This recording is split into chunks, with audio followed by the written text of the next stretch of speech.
Queria convidar a igreja a abrir a Bíblia, abrir sua Bíblia em Josué, no livro de Josué, capítulo 24, versos 15, como o pastor Ronaldo pontuou hoje pela manhã. Temos uma série de mensagens nesse mês de maio, em que todas as mensagens, ela tem como pano de fundo essa reflexão sobre família e sobre aquilo que a gente pode entender como algo que vem trazer a edificação ao nosso lar, mas claro, isso tudo conectado com o complexo da vida cristã, não é? E a maior parte, talvez quase todas ou todas as mensagens nesse mês se encontram no Antigo Testamento, mais uma vez, livro de Josué, capítulo 24, verso 15, um texto bastante conhecido da igreja e sobretudo nessa época, um texto que é bastante falado, bastante pregado, refletido. Esse texto vem no que a gente poderia chamar numa terceira parte do livro de Josué. Ele começa trazendo a trajetória da conquista da terra que foi prometida por Deus. Depois vemos a repartição, depois um trecho onde há a repartição dessa terra entre as tribos de Israel.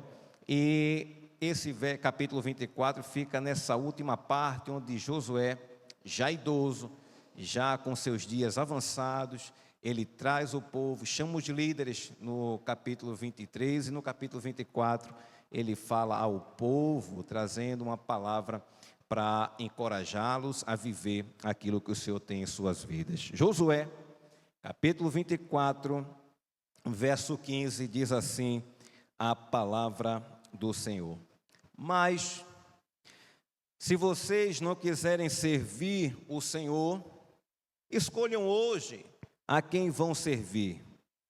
Se os deuses a quem os pais de vocês serviram do outro lado do Eufrates, ou os deuses dos amorreus em cuja terra vocês estão morando, eu e a minha casa serviremos o Senhor. Louvado seja Deus. Queridos, o escritor C.S. Lewis, ele é autor de vários contos, em que muitos desses contos ele reúne num livro que é tido como as Crônicas de Nárnia. E em um desses contos presentes nas Crônicas de Nárnia, ele retrata uma realidade vivida por 4 garotos. É no conto que tem por título, se não me falha a memória, a ordem é essa: o leão, a feiticeira e o guarda-roupa. Esses 4 irmãos, esses 4 garotos, que a história, digamos assim, se desenrola a partir de suas vidas, eles estão vivendo num momento muito trágico, um momento de guerra, e eles são forçados a morar e viver em outro lugar, em outra casa, e nessa casa onde eles estão, eles entram num guarda-roupa, e dentro desse guarda-roupa eles encontram uma passagem para um mundo muito além do que nós conhecemos, da realidade que nós conhecemos.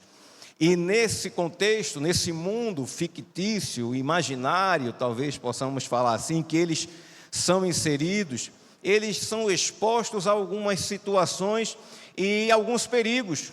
E um dos perigos é que nesse mundo existe uma feiticeira que quer procurar um leão, procurar o Aslan, para que ela de fato venha derrotá-lo e venha assumir, digamos assim, o governo daquele mundo imaginário, mais ou menos por aí. Mas é interessante em tudo isso que ela faz uma proposta para poder encontrar o Aslan e poder pegar todos aqueles garotos que estavam naquele mundo, tinham adentrado aquele mundo, através de um garoto chamado Edmundo. Ela faz uma proposta a Edmundo, e Edmundo é um garoto que vive um momento de muita assim crise.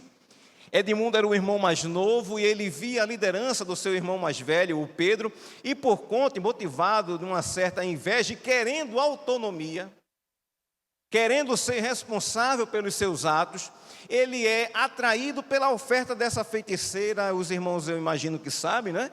Ele cede à tentação, às ofertas dessa feiticeira, e toda a história se desenrola. A gente vai ver mais na frente que o Aslan vem para, de certa forma, oferecendo a sua vida, salvar aqueles garotos e todo aquele mundo. Por que eu trago essa história? Porque esse garoto Edmundo, nesse conto, ele retrata uma realidade que é muito comum a todos nós. Se tem uma coisa que nós, seres humanos, somos atraídos, é pela sensação de autonomia. Nós queremos, de alguma maneira, sermos autônomos. Às vezes não pelos melhores métodos, não pelos melhores caminhos, mas o nosso ser, o nosso desejo, a nossa mente, as nossas intenções, elas são aguçadas por esse desejo de se tornar independente e autônomo em nossas vidas. E é interessante que essa visão de autonomia, de sentir-se autônomo, independente, autossuficiente, ela encontra um contraposto, ela encontra uma contraproposta. É a proposta da fé. A fé, queridos, ela traz uma realidade de vida, uma proposta de vida em que o primeiro ponto é nós entendermos que somos dependentes. Mas em nosso coração arde o desejo de sermos autônomos, independentes, autossuficientes. Essa tensão que a gente pode perceber entre querer ser autônomo, entre autonomia e fé, ela é vista ao longo de toda a história da humanidade. Quando nós vamos ao livro de Gênesis, nós percebemos essa tensão. O relato bíblico do princípio mostra muito bem essa tensão. Nós vemos naquela conversa fatídica de Eva com aquela serpente, e a serpente chega trazendo uma interpretação errônea daquilo que Deus falou, e ela diz: é verdade que Deus disse que não comesse de árvore nenhuma do jardim? E aí Eva lá explica, diz: não foi de toda árvore, ele disse que a gente pode comer de tudo menos de uma árvore. E aí a serpente se volta ali para Eva e diz: bobagem, mentira. Ele sabe que no dia que vocês comerem, vocês terão os olhos abertos. Vocês verão claramente. E vocês serão igual a Deus, conhecendo o bem e o mal. Eita, que proposta maravilhosa. Eva compra a ideia e nós sabemos do resultado e vivemos o resultado dessa atração por ser autônomo. Passamos ao longo da história e no fim da Idade Média, nós vemos o advento do iluminismo. E o iluminismo também, queridos, alimenta essa tensão, porque ele expõe essa tensão de maneira que, de um lado, a direção da vida através do saber, através da razão, através daquilo que eu posso calcular, aquilo que eu posso experimentar, aquilo que eu posso demonstrar, aquilo que eu posso apalpar. E do outro lado, ainda que certamente, em muitos casos, colocando em xeque os dogmas, algumas visões religiosas deturpadas, mas do outro lado a gente pode dizer que havia a fé. E aí, com o advento do iluminismo, nós temos agora a atenção: viver pela fé ou viver pela razão? Continuamos na história, seguimos no desenrolar da história da humanidade, e na modernidade nós vemos de novo essa tensão ser, digamos assim, destacada, sublinhada, negritada. E nessa tensão de analisar uma vida e a proposta de uma vida autônoma e a proposta de uma vida pela fé, nós podemos destacar o que um teólogo alemão chamado Dietrich, deixa eu ver se eu consigo trazer o alemão de forma perfeita aqui para os irmãos, Dietrich Bonhoeffer, ele analisando essa tensão, ele percebe que há um polo, há uma polaridade que se coloca numa realidade de vida onde a perspectiva e a ideia de Deus ela é totalmente deixada de lado. Ele chama essa perspectiva, escute, de mundo adulto. Esse mundo adulto, queridos, é um mundo que se julga autônomo, maduro demais para crer em Deus, maduro demais para se voltar para Deus. Neste mundo, Deus já não é mais necessário, nem para o saber, nem para a moral, e muito menos para a religião. Nesse mundo adulto, queridos, nesse mundo adulto, as pessoas querem viver como se Deus fosse uma figura descartável. no máximo uma ideia para manter a ordem, no máximo uma ideia para saber e aliviar, para fazer aliviar a dor daquele que sofre. No mundo adulto, se olha para as possibilidades, se olha para a realidade e descarta Deus e se volta a olhar para ela da maneira que cada um entenda querer olhar. Vemos, queridos, que essa realidade de tensão entre fé e autonomia, ela se coloca verdadeira ao longo da história da humanidade. E essa observação dessa tensão, ela vale muito para a nossa reflexão aqui nesse texto que nós lemos, por conta de pelo menos dois motivos.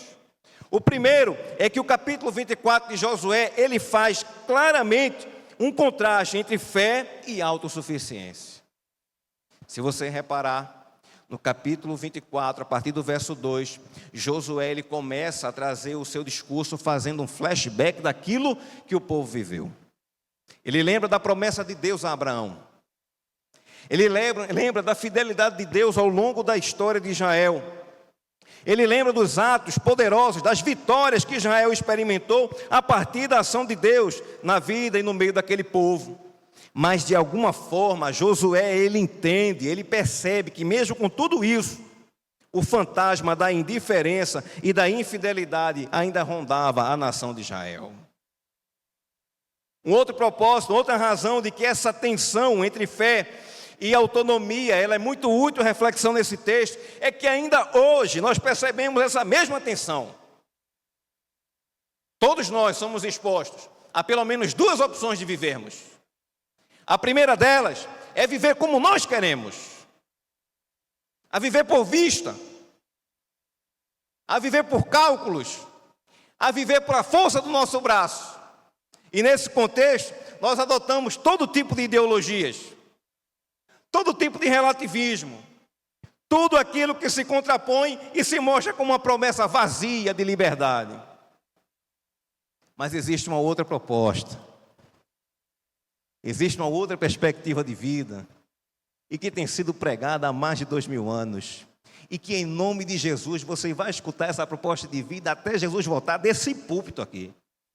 É a promessa, é a proposta de viver pela fé e pela fé, querido, na dependência de Deus, entregar todo o seu coração, a sua vida e a sua existência ao Senhor Todo-Poderoso. Ainda hoje, essa tensão é verdadeira e somos expostos a ela. Louvado seja Deus. Josué, ele faz um chamado, queridos, a uma escolha. Ele faz um chamado à escolha em viver pela fé, baseada na aliança proposta por Deus e na demonstração de sua fidelidade. Se nós observarmos no verso 14, ele diz algo poderoso. Após fazer esse prólogo histórico de Israel, ele diz: agora, pois, temam o Senhor e o sirvam com integridade e com fidelidade. Joguem fora os deuses que os pais de vocês serviram do outro lado do Eufrates e no Egito, e sirvam o Senhor. Ele chama o povo a afirmar a fé baseada na aliança dada e trazida por Deus e demonstrada na sua fidelidade. Essa aliança, ela foi declarada a Abraão, lá em Gênesis 12. Se nós abrirmos a Bíblia e formos ler Gênesis 12, vamos ver Deus tirando Abraão, de forma graciosa, por graça, do meio de uma idolatria, de um povo idólatra, e levando ele para uma outra perspectiva de vida. E ele diz: olha, em ti todas as famílias da terra serão abençoadas. Não em Abraão exatamente, não no homem Abraão, mas no seu testemunho de fé, que redundará, que desembocará e perfeitamente se consumará em Jesus Cristo, como o apóstolo Paulo fala na carta aos Gálatas. Josué, queridos, nos faz esse alerta ao povo de Israel, e esse alerta chega a nós aqui essa noite, chega a nós e fala conosco. E nesse chamado, e nesse alerta que ele faz, nós entendemos que somos chamados a viver uma fé resoluta, pública, exclusiva, na aliança consumada em Jesus Cristo. Esse texto, embora pareça um bom alvitre, embora pareça um bom agouro, embora pareça um grande desejo, na verdade ele é um grande desafio. E é um desafio para que todos nós, cada um de nós, vivamos uma fé resoluta, bem resolvida, convicta, pública, ou seja, que se mostra, e exclusiva, peculiar, singular, na aliança consumada em Cristo. Nesse verso 15, contudo, além desse desafio que nos é apresentado, além dessa exposição a uma escolha que nós somos levados nele, Josué também faz pelo menos 3 implicações práticas para todo aquele que escolhe viver pela fé. Para todo aquele que diz, não, eu não quero ser autônomo, eu não quero ser independente, eu não quero ser autossuficiente, eu reconheço que eu sou pequeno, eu reconheço que eu preciso de Deus, que eu sou finito, que eu sou breve. Ele traz pelo menos 3 implicações para cada um de nós, para todo aquele que decide, que escolhe viver pela fé. E a primeira implicação que ele traz, escute, é que o compromisso não pode estar dividido. Não há como servir a 2 senhores. Veja o que ele diz no comecinho do verso 15, ele diz, mas se vocês não quiserem servir o Senhor, escolham hoje a quem vão servir. Queridos, na tensão entre fé e autonomia, é necessário se fazer uma escolha. A quem eu quero servir? Qual a perspectiva de vida que eu quero adotar? Qual o caminho que minha vida trilhará? Não se admite, queridos, nessa palavra de Josué, não se admite uma postura neutra. Alguém já disse que o muro é do diabo. Não se admite uma postura neutra, pois a fidelidade a Deus exige exclusividade. Se não é adoração exclusiva, Deus ele rejeita. Meus irmãos, Josué deixa claro ao povo de Israel e deixa claro a nós aqui que não há espaço para sincretismo. Não há espaço para misturas. Não há espaço para arranjos. A adoração a Deus, ela é genuinamente exclusiva. A devoção a Deus, ela é inegociável. Nada, nem ninguém pode concorrer com Deus na nossa adoração. Não há espaço para flertes. Não há, queridos, e me deixe ser muito objetivo, não há essa história de simpatizantes, de amigos do Evangelho, mas longe do Evangelho. Deus, ele não quer flertes, ele não quer acenos, ele quer aliança, compromisso, e se não for assim, não é. Josué deixa muito claro, dizendo a eles, se vocês não quiserem servir ao Senhor, escolha hoje em quem vão servir.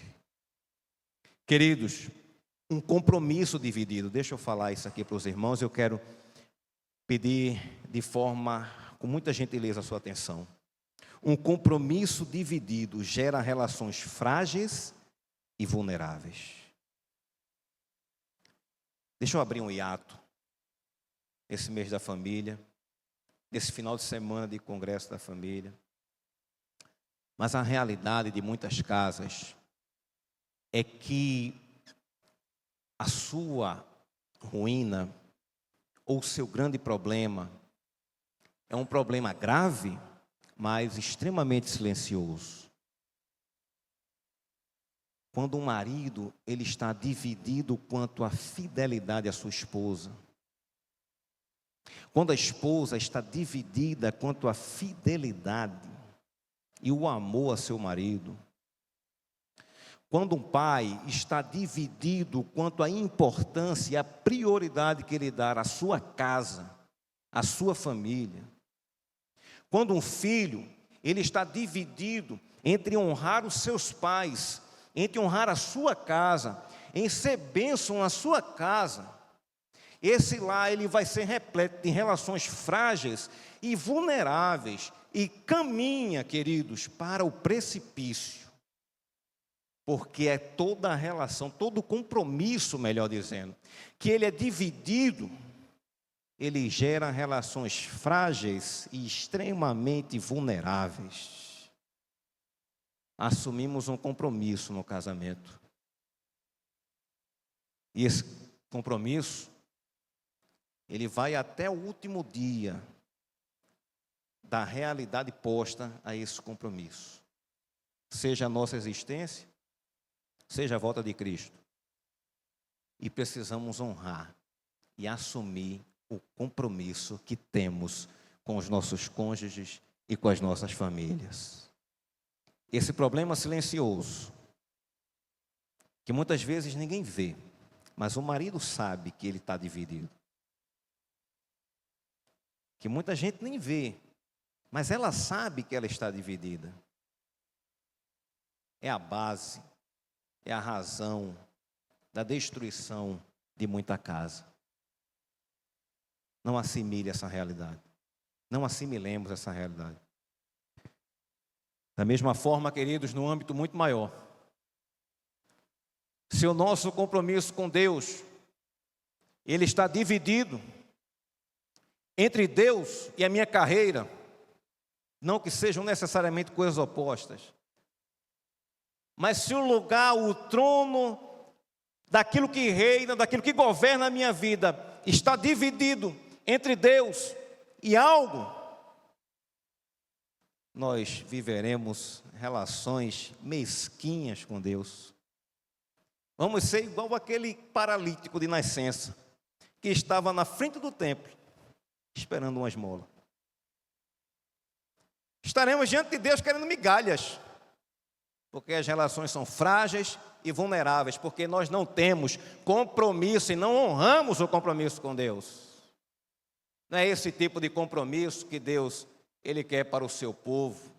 Ele rechaça esse tipo de postura, esse tipo de pensamento. É interessante que no Evangelho de Lucas, capítulo 18, a partir do verso 18, Jesus ele é abordado por um homem que em algumas traduções traz ele como um jovem rico, em outras que eu acho bem interessante, traz como um homem de destaque. Ele começa a conversar com Jesus e pergunta a Jesus o que ele pode fazer para herdar a vida eterna. E aí Jesus disse, olha, cumpra os mandamentos. E Jesus cita alguns. E ele diz, eu tenho observado tudo isso. Aí Jesus diz, isso é muito significativo. E Lucas faz questão de narrar isso. Ele diz, ainda te falta uma coisa. Vai, vende tudo o que tu tens. Dar aos pobres. E volta para me seguir. Aquele homem, o texto diz que ele baixa a cabeça, ele fica cabisbaixo, triste, porque ele era riquíssimo. E é o que dá a entender. Ele dá as costas para Jesus. E esse seu coração que estava dividido, querendo ter o rei, aliás, o Deus da riqueza, e ao mesmo tempo o Deus Todo-Poderoso, ele abre mão da realidade de uma vida de comunhão com Deus e segue o seu caminho de autonomia, autossuficiência, de falsa liberdade. Meus irmãos, o Senhor, Ele exige um coração inteiro diante dEle. E isso se reflete nas escolhas mais primitivas de nossas vidas. O altar que nós levantamos em nossos corações não pode, não deve estar dividido. O compromisso com Deus requer exclusividade. A segunda implicação que nós vemos nas palavras aqui de Josué, implicações práticas para aquele que escolhe viver pela fé, está ligada a essa primeira. E a segunda implicação é que devemos negar tudo o que concorre com o governo de Deus em nossas vidas. Ele diz, mas se vocês não quiserem servir o Senhor, escolham hoje a quem vão servir. Se os deuses a quem os pais de vocês serviram do outro lado do Eufrates, ou os deuses dos amorreus em cuja terra vocês estão morando. a escolha da autonomia em detrimento da fé, ela nos expõe a diversas opções de deuses e de senhores nas nossas vidas. E uma dessas opções que ele traz é justamente venerar aquilo que a gente fabrica. É adorar aquilo que a gente constrói, ou mesmo aquilo que a gente customiza. São muitos os senhores, queridos, que a escolha por viver de forma autônoma nos apresenta, desde as mais tradicionais às mais modernas. Nas tradicionais nós vemos, queridos, a adoração, a veneração de entidades, divindades, ídolos. Mas também tem formas mais modernas de nós vivermos essa proposta de uma vida autônoma, colocando algo no lugar de Deus em nossas vidas, como, por exemplo, o conforto.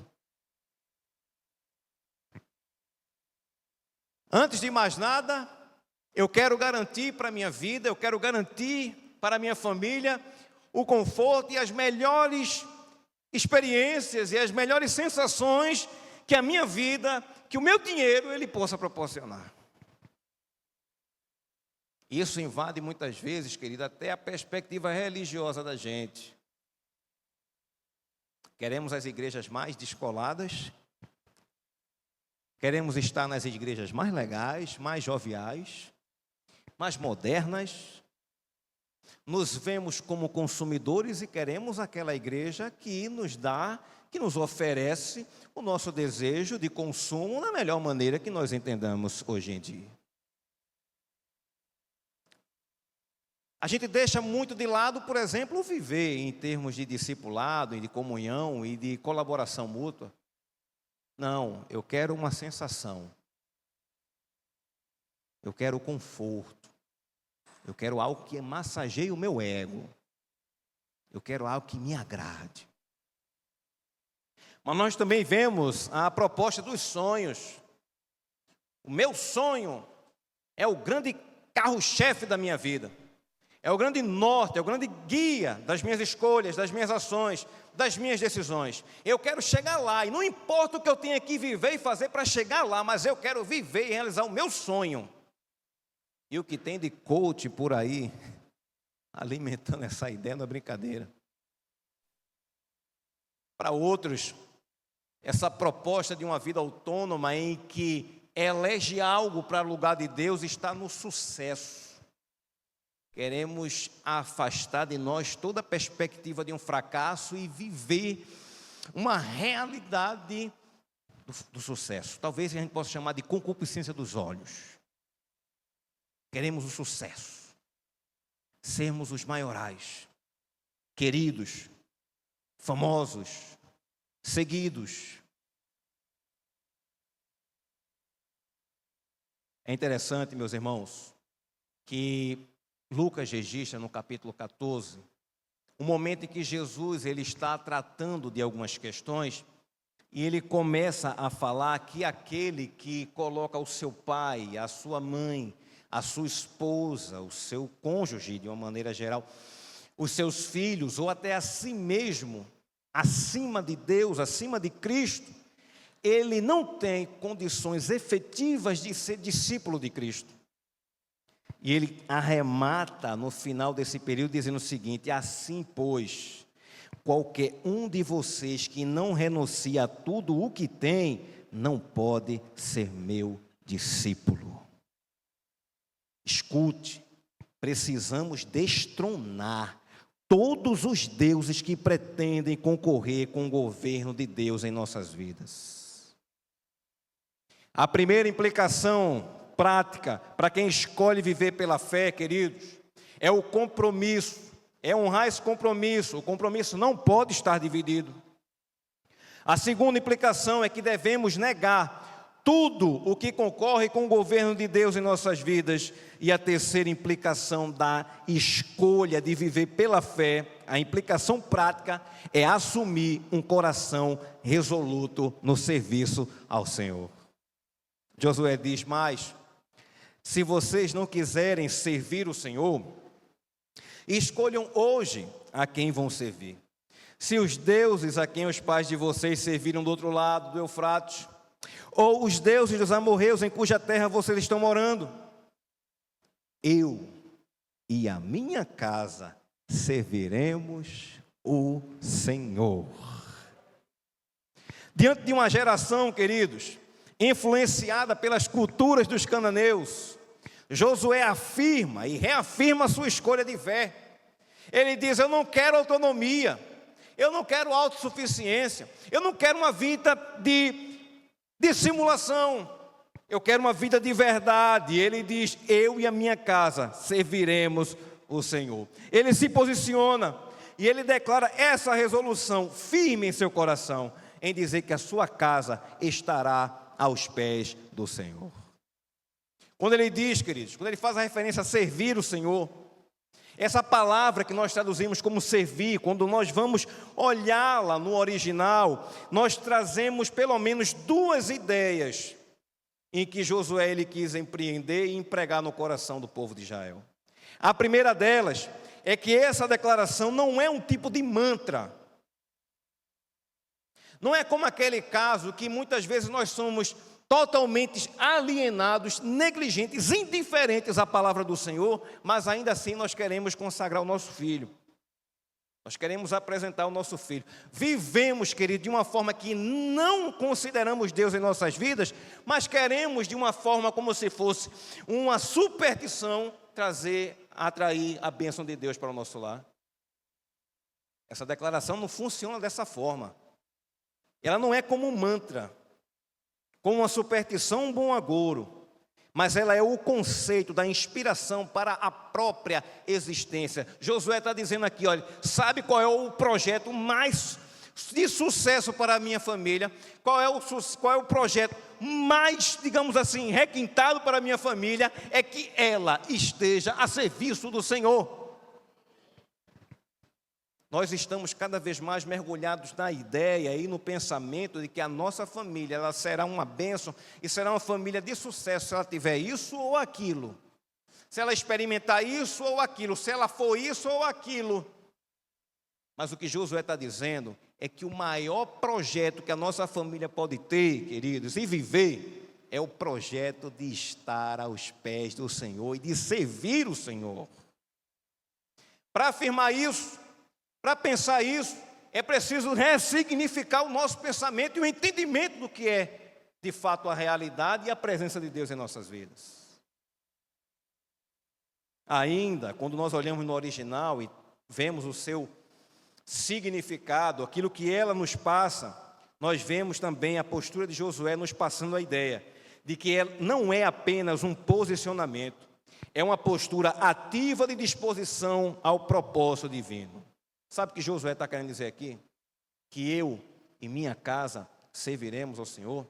Ele está querendo dizer que a sua família não é simplesmente um outdoor de Deus, em que faz menção a Deus.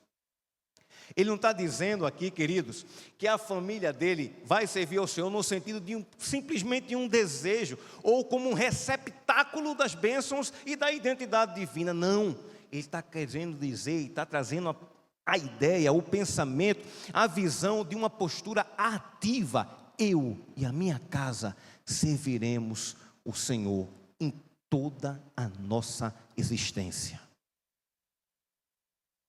A minha carreira vai servir o Senhor. Os meus filhos vão ser colocados na presença do Senhor. As nossas vitórias serão para servir o Senhor. As nossas conquistas servirão ao propósito do Senhor. Ele está querendo dizer que eu e a minha casa estaremos à disposição, ao serviço do propósito de Deus. E de uma forma ativa, e de uma forma proposital e intencional. Josué, meus irmãos, não se curva às pressões culturais de sua época. E ele nega a escolha pela autonomia. O compromisso assumido com a fé e a adoração a Deus, ele deve extrapolar nossa individualidade e alcançar o projeto para a nossa família.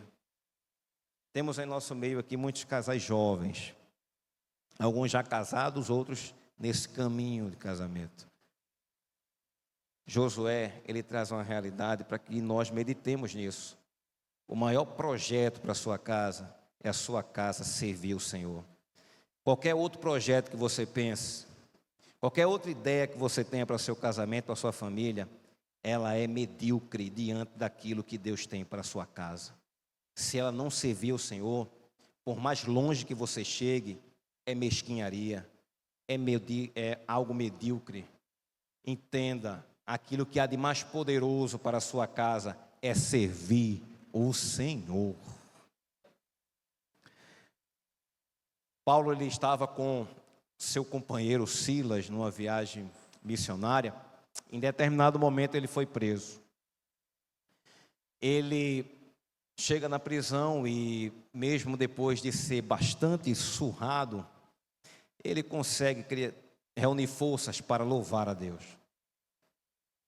E no meio daquele louvor, perto da meia-noite, há um tremor de terra e as cadeias se abrem. O responsável pela prisão ficou atordoado, pensando que ele ia ter que dar conta daquelas vidas que fugiram. Paulo acalma o coração dele e diz: olha, calma, está todo mundo aqui. Ele de alguma maneira vai para a casa desse guarda e, em determinado momento, o guarda chega para eles dois e diz: o que nós temos que fazer para ser salvo? E aí Paulo responde: crê no Senhor Jesus. Crê no Senhor Jesus e você será salvo, tu e toda a tua casa. Se nós, escute, e a nossa casa crê em Jesus Cristo, experimentaremos a liberdade do pecado e a salvação em Deus. Em um ato deliberado, decidido, precisamos afirmar e reafirmar a resolução de servir o Senhor como a maior realização para a nossa casa, queridos. Para concluir, nós queremos lembrar que o mundo adulto e, portanto, autônomo, ele propõe diferentes caminhos que destroem a fé e a família. A fé em Jesus, em quem a aliança divina proposta a Abraão é efetivada, ela propõe bênçãos e vida abundante a todas as famílias da terra. Assim como Josué, portanto, precisamos resolver, não simplesmente desejar, mas resolver, render uma adoração exclusiva a Deus. Negar qualquer concorrência ao trono de Cristo em nossas vidas. E assumir e reassumir um coração resoluto em servir a Jesus.